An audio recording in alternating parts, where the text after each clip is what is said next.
Good morning mga kutol. Tayo po ngayon ay din sa halamanan. Tayo po yung magtatabon nung upo naman.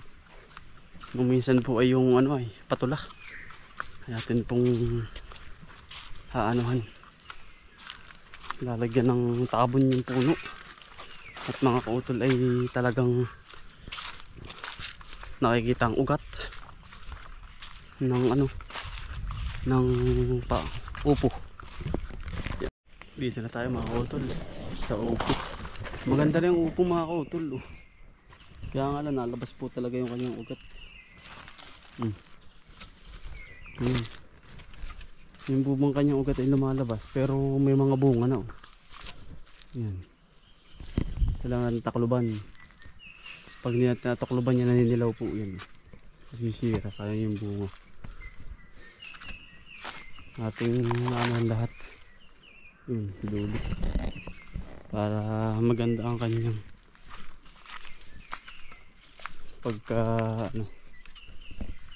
pagkapusag ng bunga. Sisira kasi mga utol yan. Pagkatulad nung kaming patulang ganda. Gawa ho ng ano eh. Gawa ho ng natabunan na yung kanyang puno. Takluban natin. Mas maganda matakluban para maunahan natin mamatay mga kautol. Mahirap.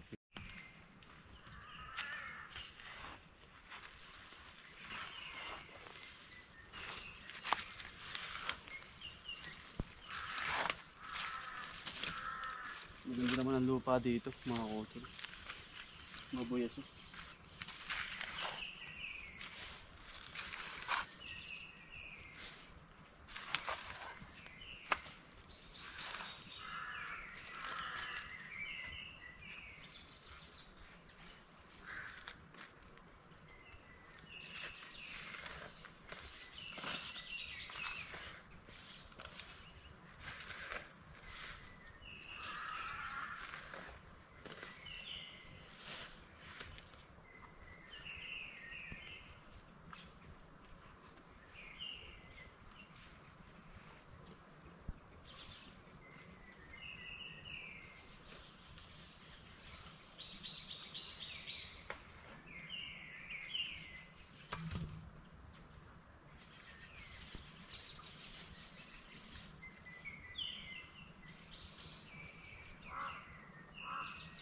Ibon.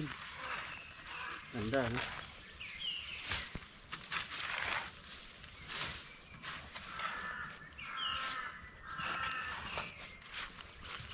Wala may effect tayo, ayan. Wala po. Hindi talagang huli ng ibon dito sa bukid.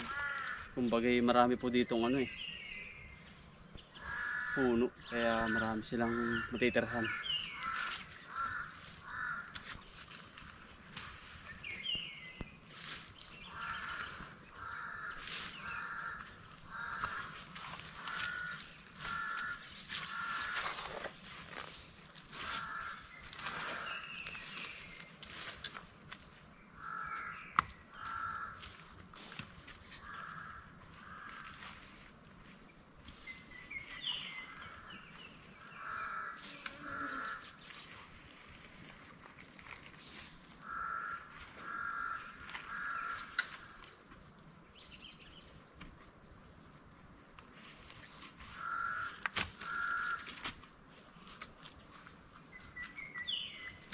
Laking ganap po niyan, laking ganda kapag ganyang natatabunan para yung ugat ay mamambalot.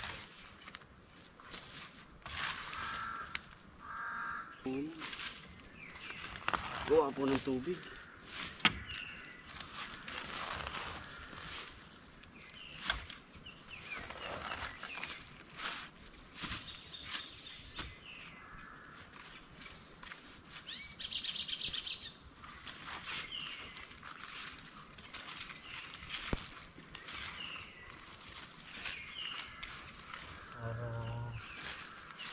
Ang halaman, kailangan maunahan na po agad.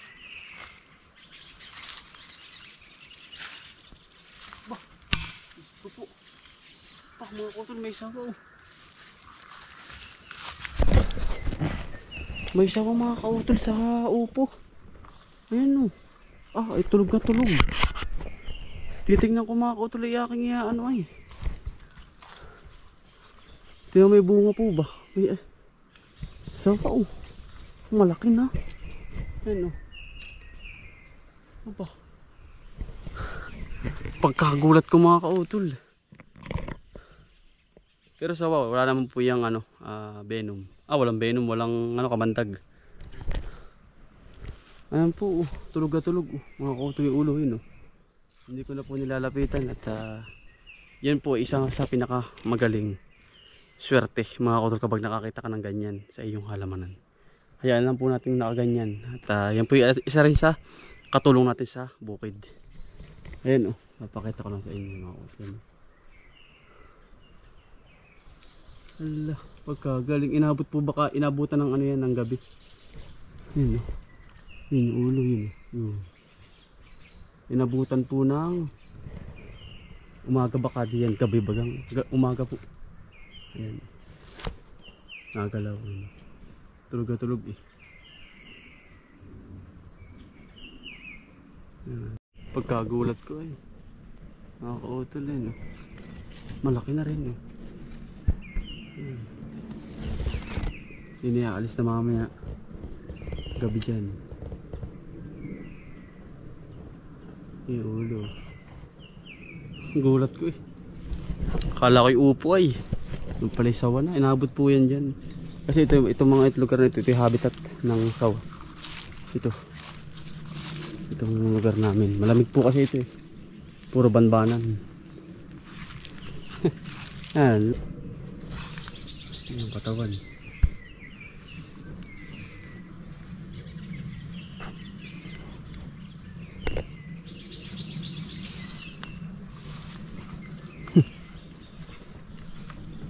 Ayan, sawayan ay naabutan ng din ng umaga sa aking upuhan. Hayaan lang po natin dyan. Yan po katulong din natin mga kaut. Swerte po yan. Yan hayaan lang po natin nandyan siya.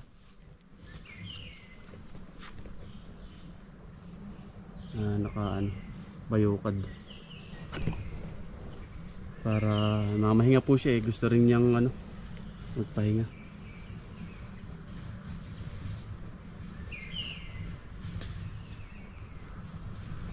Tulog na tulog.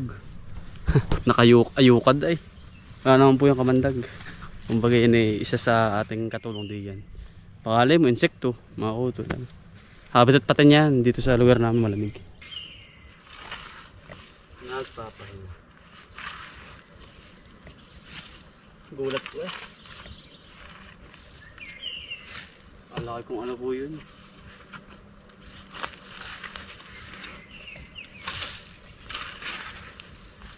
Alaki kung ano.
Nangyari na po mga kautol nating lagyan yan. Ayan. Ayan. Nari pa rin yung saway. Kaya lang natin mga kautol. Ito dyan. Kaya lang po natin. Kasi nagpapahinga, katulong po natin yan. Basta okay na po lahat. Yan. Lagyan na natin. para proteksyon sa ating ugat. Kompleto na yan.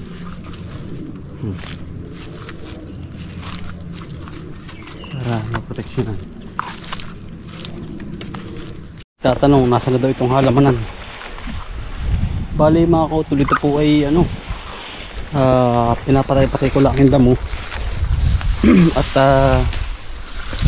gawa ho ng yan po ay in-spray natin sa ating kaibigan na kailangan itong matanggal, pero okay na rin naman, medyo malambot-lambot pa rin naman. Ayan, ito po yung sitwasyon dito ay medyo hindi pa tayo kampante at secure na taniman, kasi nga ho mga kautol ay yung damo ay ito pa rin naman, kumbagay kailangan nating mamatay pa ito ng gusto para ho ito ho ay mataniman natin, kasi medyo talagang malambot pa talaga mga kautol itong area na to, hindi katulad sa kabila doon na talagang aring-ari na. Ito ho ay hindi pa talaga ari, pero ngayon may lanta na yung mga damo, talagang pwede na rin talaga. Kaya nga lang ay siguro ay may timing na tanim dito, kasi medyo mabasa pa bago natin lagyan ng mabasa pa.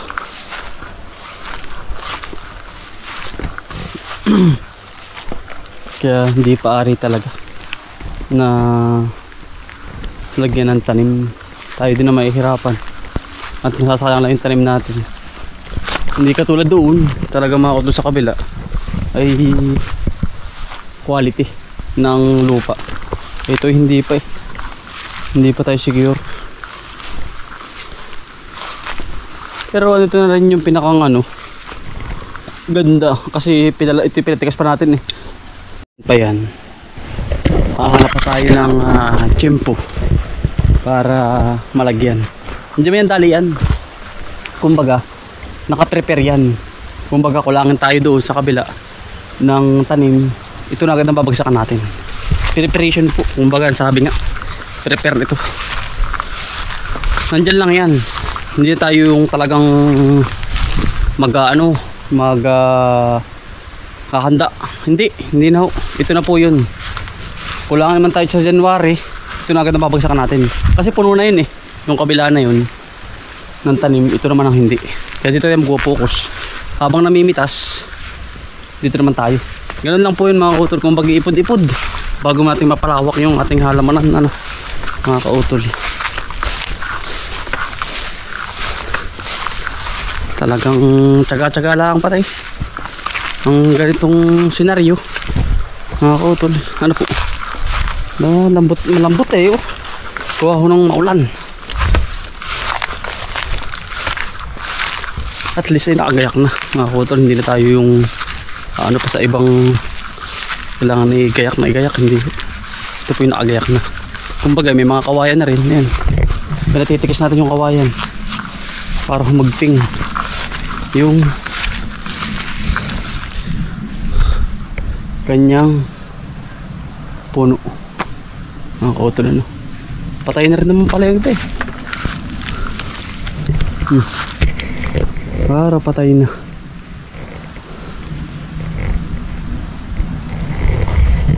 Okay na po ito.